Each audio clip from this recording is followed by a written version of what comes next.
Have you ever wondered, why does it work that way? Or thought, how can we thrive with Medicare Advantage under these conditions? You're not alone. Jenn has wondered all those things and more. Every month, join Jenn Kerfoot and a motley crew of friends as they bring you candid conversations with industry pros, break down important updates, and share insider tips to boost star ratings. Whether you've been around since before Medicare had the advantage or are just starting out, there's always something new to learn.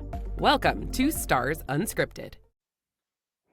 Hey everyone, coming at you at the end of the year for this episode of Stars Unscripted, the 2025 year-end recap. If you know the song, it should be to the tune of "We Didn't Start the Fire," with a little bit of, if you're old enough or have watched TV before, remember Oprah's favorite things. It's going to be a little bit of that, plus Jen's favorite things of the year. So let's just hop into it. So this year, we really kind of stripped the varnish off of Medicare Advantage in a handful of ways. I've been looking at LinkedIn. A lot of people have reached out to me asking if I know any opportunities. There's been a lot of upheaval in the industry, and this is coming before we had proposed rule for 2027. But really, this podcast really existed for one reason alone: to say quiet things that are usually said at water coolers and Slack and Teams chats out loud with facts and context. Really just kind of the inside of my brain of answering, but why? And so, we had a lot of guests on the show. Big shout out to anyone that was willing to come on and chat with me and talk about things that I think really matter, and so generously sharing, your insights, because a lot of times I think our industry is incredibly lonely.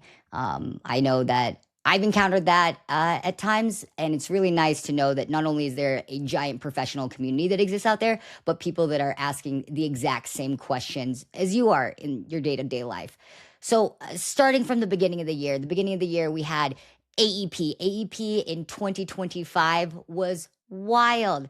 There was a ton of members that were looking for a new plan because their plan just simply exited. About 2 million plus members were looking for a new plan. And that was about 7% of all Medicare Advantage beneficiaries at the time, up from, previous years of about 2%. So we started the year with a big old bang. We also, of course, are coming off of 2024 and the star ratings, Tukey Gate, cut point upheaval, and CMS ambiguity, only to jump in to January with a bang. A new administration is in the White House. Chevron's been overturned, which leaves us asking, what now? And I think while 2025 gave us a little bit more context, I could argue that it did not give us a whole lot of clarity going into 2026. I think when we think about star ratings as a whole, if it hadn't already, it really did this year. It really stopped being abstract in terms of a score, and it became a major balance sheet problem when massive multi-million member PPO contracts drop from a 4-star to a 3.5. It gets some attention in boardrooms, on quarterly calls, and of course, as an industry as a whole, asking, what does this mean for me? And again, I'll say, our lobbyists hath forsaken us. We got to find those, firearm, tobacco, and alcohol lobbyists to really start, shaking some stuff up on the Hill. But all that aside, I think cut point compression exposed how thin good enough really is. And not to sound like a broken record, because I see it everywhere. What got you here really isn't what is going to get you to the next level. So looking at this year where we're at now, we have had a wild AEP. Wow. We have states that are actually filing lawsuits against carriers saying, you said one thing and now you're doing another when it comes to suspending broker commission. So a lot of membership movement. We see the final migration of the MMP plans to D-SNPs. We see that, D-SNPs are staying flat, as well as C-SNPs. D-SNPs, I guess, moved a little bit upward, but the trends that typically we see year over year aren't holding true. And that, I think, in my prediction for 2026, gets a little bit even wilder because we have that heater of a proposed rule for plan year 2027 that's talking about, one, Bye-bye EHO for all, the artist formerly known as Health Equity Index, going back to old reward factor. We're looking at getting rid of those administrative measures. So TTY, which everyone knows that I'm like, we got to get rid of TTY, foreign language anyways. Appeals, really a lot of those operational administrative measures that if you look, and a lot of great smart people have done some mapping of this, that if you get rid of those, as an industry, the majority of plans go down a star rating, which is it's a little scary. And it's a new world order. We also see for star ratings those triple weighted measures. This is not in proposed rule, but I have to call it out. Those Haas measures, like Haas, everyone knows. If you've listened to the show, knows that I'm not the biggest fan of Haas, mainly because it's really hard to control. And so I think, Jenn's predictions, Haas and CAHPS, like experience is going to continue to matter. It's not in the days of when it was weighted, times 4 for those member experience measures, but it's still going to really be important as a leading indicator, because we know that satisfaction and access to care, it has a tangential effect on those HEDIS measures as well. So again, a lot of movement, that we see coming up on the horizon. And I think it's really important because I've had a handful of people reach out to me and said, Jenn, we wasted a ton of money on this health equity index rigmarole. And now look, so how can we know if we're going to have to prepare for something? Because last time we did, it kind of was just like, didn't happen, and it didn't last. And the answer that I've consistently said is, even if we just look at EHO for all, Health Equity Index, that it is the same measures. It's a two-step problem. I've always hated the name. The first part is, do you have enough members to qualify? And the second one was that, you're working the same measures that you've always worked at, just maybe with a different lens. And so I know that for a lot of people, it's disappointing, and folks are saying, health equity doesn't matter. It does matter, and it will continue to matter, because the needs that one member has isn't going to be the needs that another member has, and we need to take that next level of personalization and contextualize care into account. And I think if you feel like the work that you've done this year is all for naught, I would encourage you to reframe how you are working, and how you're setting up your internal operating system for how you're solving problems and creating systems. And one thing that I always say is, when I'm trying to solve a problem, I'm not only trying to solve the situation at hand, but more broadly, how does that impact, a macro, effect of the work that I'm doing. So hang in there. I think that it's really important to, ground yourself into the work that we're doing. If you read my LinkedIn article or my LinkedIn post last year at this time, I talked a lot about balance.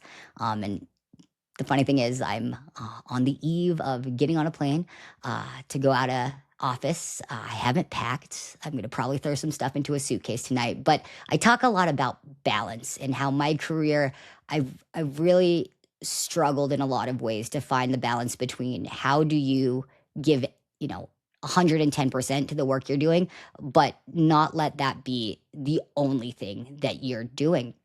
And I think that for me, like, a year of reflection has been, balance isn't a static state. It's not something that you achieve and then protect. It's a discipline. And, my mom always said, you get out of life what you put in. You put in time to work, cool. You put in time to your personal life, but it can't be 100% on one of those things or domains, if you would, in your life. It's striking a balance between, some days it's 60-40, some days it's 50-50, some days it's like maybe 20-80. But it's really the continuous act of deciding what deserves weight today, and knowing that tomorrow or next week or next month, that equation might change. And I hear a lot in business, like, we talk about balance as it means slowing down. I heard, like, Jenn, maybe you just got to take your foot off the gas. But I don't think it means slowing down. It's just alignment between effort and purpose, which is knowing why work matters so the work doesn't hollow you out. And like, without that clarity, speed is just noise, and success just becomes, I think, just really, really fragile.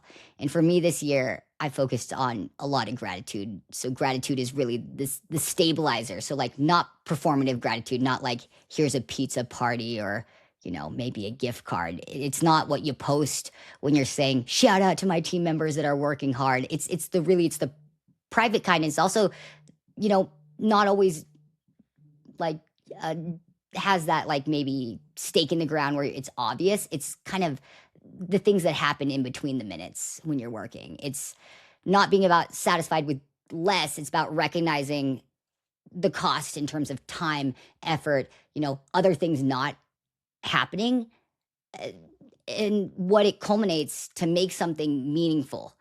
And so I think that with that note, I really wanted to give a big thank you to Mick Toomey, who is with the artist formerly known as Hyperlift, now Press Ganey. I was on an episode of his podcast, Rising Stars, with Rex. And, he shot me a message with Stefan. Shout out to Stefan, who has produced this incredible podcast, and had to, chase me down for dates to record. Because when I was on his podcast for the first time, he afterwards, gave me a text and said, "Hey, Jen, do you want to, have your own podcast?" And that's something that I never ever thought or dreamed of. And it's because of this podcast. Not only have I been able to connect with so many other people, but also get a different perspective into our industry. I think that a lot of times when we go to conferences or maybe we're looking on LinkedIn, it's easy to say, like, these people seem to, have it all together, know, what they're doing. How come it's so hard for me? And through this podcast, I've been able to talk to people that I never would have interacted with that said, I really appreciated what you said because I was feeling a little crazy. Like maybe Medicare Advantage gaslights us all to thinking that it's going to get easier. Maybe next year, doing the bid or AUP will get better. When in reality, I think, not to be cliche, the constant has changed, but I think the constant is also, community and being able to say like, I don't get this, or I've been staring at this spreadsheet so long, I've convinced myself I don't know something that I normally am very confident in knowing. I think that as we go into next year, especially given some changes around with HB1 and Medicaid, the ACA subsidies, of course, not being continued, that's going to have an impact on Medicare Advantage, even though we spend the majority of our time together on this podcast talking about Medicare Advantage.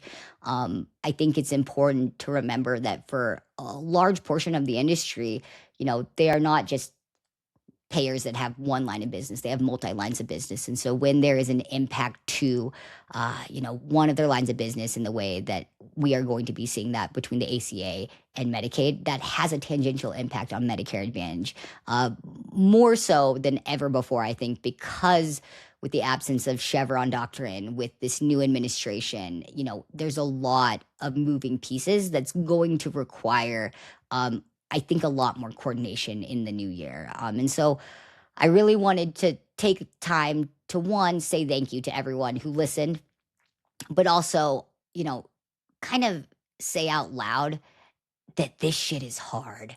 Like, I'll just say it out loud. This shit's hard. It's hard. And someone said, well, Jen, like, don't you think like with generative AI, like Gemini, ChatGPT, all the, acronyms and the companies, it's going to get easier? And I say, I think that actually it only makes it harder. I've asked ChatGPT questions about Medicare Advantage, and it, gets the years wrong, the dates wrong. It doesn't even know kind of, what star ratings is. It thinks it's maybe a customer service rating.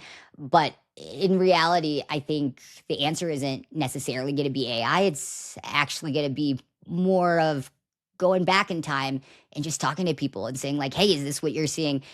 Is this what you're seeing in your plan? Is this how you're approaching this problem or situation? And I think that my final parting message to you all this year is AI is really great, but it's only great if the person informing it has, understanding and awareness and has that contextual history of knowing, why are we here? Have we seen this before? And that takes us to where we're going. And I think I'll be in New Zealand when, the clock rolls over. And so I'll be able to see 2026 before all of you in America. So I'll act as the proverbial groundhog that pokes my head up. And I'll let you know what it looks like for star ratings in our industry for 2026. And if it's not looking too great, I'll tell y'all just to stay in bed. But thank you, everyone. If you listen to the show, I look forward to seeing you next year, and take some time, like, to just, do what makes you happy. Because that's at the end of the day what matters in the end. All right. Thanks, everyone. See you next year.